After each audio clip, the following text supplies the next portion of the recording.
ಎಲ್ಲ ನನ್ನ ಪ್ರೀತಿಯ ವೀಕ್ಷಕರಿಗೆ ನಿಮ್ಮ ರಘುರಾಮ್ ಮಾಡುವ ಆತ್ಮೀಯ ನಮಸ್ಕಾರಗಳು. ಮತ್ತು ನಿಮ್ಮ ರಘುರಾಮ್ ಬಂದು ಈ ಸಿನಿಮಾ ಸರಸ್ವತಿಯಲ್ಲಿ ಇನ್ನೊಂದು ಹೊಸ ಸತ್ಯ ಕಥೆಯನ್ನು ಹೊತ್ತು ತಂದಾಯಿತು. ಈಗ ನಾನು ಹೇಳೋಕೆ ಹೊರಟಿರುವ ಕತೆ ನಮ್ಮ ಕನ್ನಡದ, ಅದರಲ್ಲೂ ತುಳುನಾಡಿನ ಹೆಮ್ಮೆಯ ಕಲಾವಿದ ನಮ್ಮ ಶ್ರೀ ವಿನೋದ್ ಆಳ್ವ ಅವ್ರ ಬಗ್ಗೆ. ವಿನೋದ್ ಆಳ್ವ ಅವರು ಒಂದು ಕಲಾರಂಗಕ್ಕೆ ಅಥವಾ ಈ ಸಿನಿಮಾ ಕ್ಷೇತ್ರಕ್ಕೆ ಬಂದಿದ್ದೇ ಒಂದು ಅದ್ಭುತ. ಅಂದರೆ ತಾನೊಂದು ನೆನೆದರೆ ದೈವ ಮತ್ತೊಂದು ನೆನೆಯುವನು ಅನ್ನೋದಕ್ಕೆ ಇವ್ರದ್ದು ಪರ್ಫೆಕ್ಟ್ ಉದಾಹರಣೆ ಅಂತ ಹೇಳ್ಬೋದು. ವಿನೋದ್ ಆಳ್ವ ಅವರು ಪುತ್ತೂರು ಮೂಲದವರು. ಅವ್ರ ತಂದೆಯಲ್ಲಿ ಜಮೀನ್ದಾರಿಕೆ ನಡೆಸ್ತಾಯಿದ್ರು. ಕೆಲವು ಒಳ ರಾಜಕೀಯಗಳು ಮತ್ತೊಂದು ಮಗದೊಂದು ಆಗಬಾರ್ದು ಜಾರಿಯಾದಂಥ ಕಾನೂನಿಂದ ತುಂಬ ಅವರ ಜಾಗಗಳು ಜಮೀನುಗಳು ಎಲ್ಲ ಹೊಟ್ಟೋಯ್ತು. ತುಂಬ ಚೆನ್ನಾಗಿದ್ದಿದ್ದು ಕುಟುಂಬ ಆಲ್ ಆಫ್ ಎ ಸಡನ್ ತುಂಬ ಕಳ್ಕೊಂಬಿಟ್ಟು ಒಂದು ಲೋ ಫೇಸಿಗೆ ಬರ್ತಾರೆ. ಆಗ ವಿನೋದ್ ಅವ್ರಿಗೆ ಅನಿಸುತ್ತೆ, ಇಲ್ಲ ನಾನು ಇದನ್ನೆಲ್ಲ ವಾಪಸ್ ಪಡಿಬೇಕು, ನಮ್ಮ ತಂದೆ ತಾಯಿಗೆ ಲೈಫ್ನ ಸೆಕ್ಯೂರ್ ಮಾಡಬೇಕು, ನಾನು ಸಂಪಾದನೆ ಮಾಡಬೇಕು ಅಂತ ಅವ್ರ ಸ್ನೇಹಿತರೆಲ್ಲ ಅವಾಗಿಲ್ಲ ತುಂಬ ಜನ ಒಂದು ಟ್ರೆಂಡ್ ನಡೀತಿತ್ತಂದರೆ ದುಬೈಗೆ ಹೋಗೋದು, ಸೌದಿಗೆ ಹೋಗೋದು, ಯುರೋಪ್ಗೆ ಹೋಗೋದು, ಈ ಥರ ಹೋಟೆಲ್ ಬಿಸ್ನೆಸ್ಗಳ ಮೇಲೆ ಅಲ್ಲಿಗೆ ಹೋಗೋದು ಒಂದು ನಡೀತಾ ಇತ್ತು. ಇವರು ಆ ಥರ ಪ್ರಯತ್ನ ಪಡ್ತಾರೆ. ಇವ್ರಿಗೆ ಅಲ್ಲಿಗೆಲ್ಲೂ ಸಿಗೋದಿಲ್ಲ.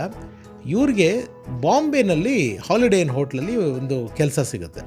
ಸೊ ಅಲ್ಲಿಗೆ ಹೋಗಿ ಕೆಲಸ ಮಾಡ್ತಾ ಇರ್ತಾರೆ. ಸೊ ನೋಡೋಣ ಇಲ್ಲಿಂದ ಏನಾದರೂ ಲಿಂಕ್ ಸಿಗುತ್ತೇನೋ ಅಬ್ರಾಡ್ಗೆ ಹೋಗೋದಕ್ಕೆ. ಅವ್ರ ಏಮ್ ಅಷ್ಟೇ, ಎಲ್ಲರೂ ಅಬ್ರಾಡ್ಗೆ ಹೋಗಬೇಕು, ಸೌದಿಗೋ ದುಬೈಗೋ ಹೋಗಿ ಯುರೋಪ್ಗೆ ಹೋಗಿ ಸಂಪಾದನೆ ಮಾಡಿಬಿಟ್ಟು ನಮ್ಮಪ್ಪ ಏನೇನು ಕಳ್ಕೊಂಡಿದ್ದಾರೆ ಅದನ್ನೆಲ್ಲ ನಾನು ವಾಪಸ್ಸು ಸಂಪಾದನೆ ಮಾಡಿಕೊಡಬೇಕು ಅನ್ನೋದು.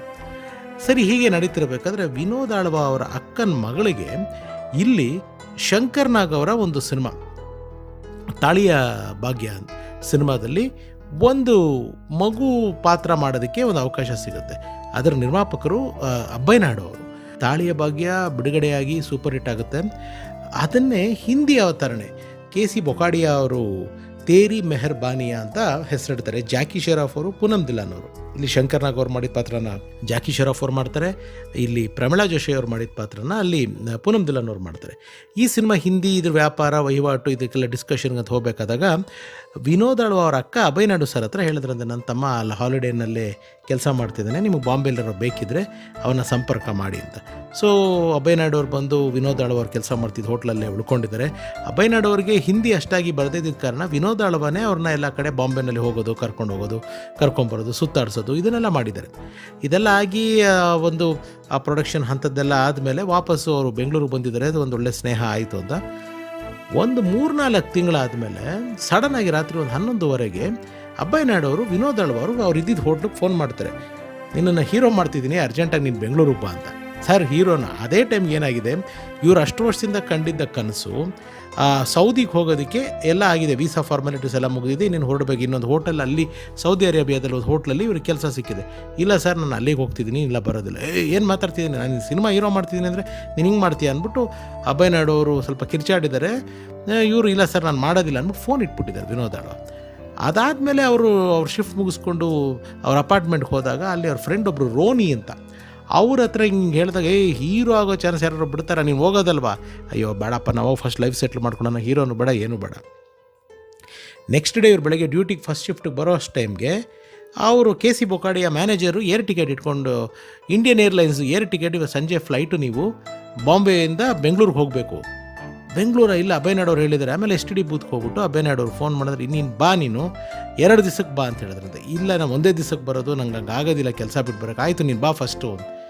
ಸರಿ, ಇಲ್ಲಿ ಕೆಲಸ ಮಾಡ್ತಿದ್ದ ಹೋಟ್ಲಲ್ಲಿ ಏನೋ ಹೇಳಿ ನೆವ ಹೇಳಿ ಅವರು ಫ್ಲೈಟ್ ಹತ್ತಿದ್ರೆ. ಅದು ವಿನೋದ್ ಆಳ್ವ ಅವರ ಮೊದಲನೆಯ ಫ್ಲೈಟ್, ಬಾಂಬೆ ಟು ಬ್ಯಾಂಗ್ಳೂರು. ಇಲ್ಲಿ ಬಂದು ಪಿಕ್ ಮಾಡಿ JP ನಗರದ ಒಂದು ಅಬ್ಬಯ್ಯ ನಾಯ್ಡು ಸರ್ ಅವರ ಒಂದು ಆಫೀಸ್ನಲ್ಲಿ, ಒಂದು ಗೆಸ್ಟ್ ಹೌಸ್ನಲ್ಲಿ ಅವ್ರು ನಡೆಸಿದ್ದಾರೆ. ನೆಕ್ಸ್ಟ್ ಡೇ ಬೆಳಗ್ಗೆ ರೆಡಿಯಾಗಿರೋ 9 ಗಂಟೆಗೆ ಬರ್ತೀನಿ ಅಂತ ಹೇಳಿದ್ರೆ 9 ಗಂಟೆಗೆ ರೆಡಿ ಆದಮೇಲೆ ಸೀದಾ ವಿನೋದ್ ಆಳ್ವ ಅವ್ರನ್ನ ಪಿಕಪ್ ಮಾಡಿಕೊಂಡು ಬೆಂಗಳೂರು ಪ್ಯಾಲೇಸ್ಗೆ ಬಂದಿದ್ದಾರೆ.